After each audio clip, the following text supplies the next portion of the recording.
In this video, I'm going to show some testing of OpenID Connect. And the first thing I want to do is within SafeNet Trusted Access to create a application template based on the generic template. Select OpenID Connect. And I'm going to start with copying the configuration URL. And here we are setting an environment in OAuth.tools, which is a tool provided by Curity.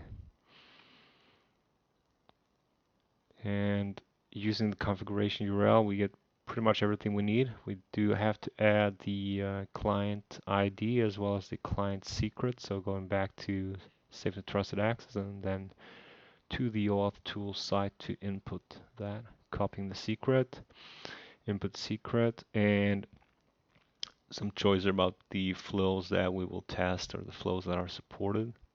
And now just verifying that using that configuration URL, we can get all the information we need.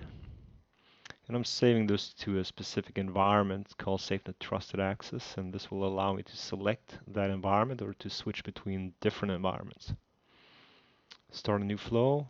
Let's go with implicit. One more thing I need is the redirect URI, so copy that from the test tool.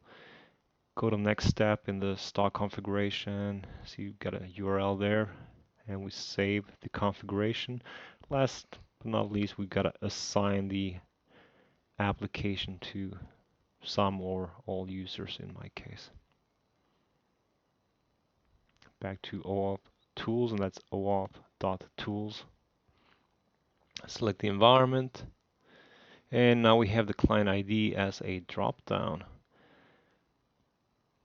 And since this is implicit flow, I'm going to need at least to get a nonce there. So I'm going to generate that. You could just input something random. I'm not going to use all of these settings, but okay. So possibly we could open that in an iframe. So you see, you could also copy the URL, use that instead. So we'll launch that, and we get redirected to SafeNet Trusted Access. It's in Swedish, so let me change that for English for your benefit. Username, and this will prompt me on my iPhone to approve the push request.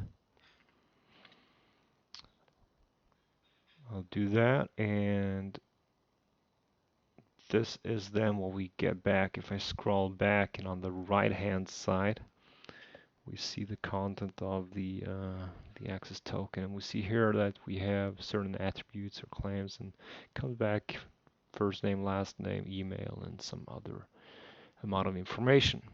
So that's the whole thing that allows us to test.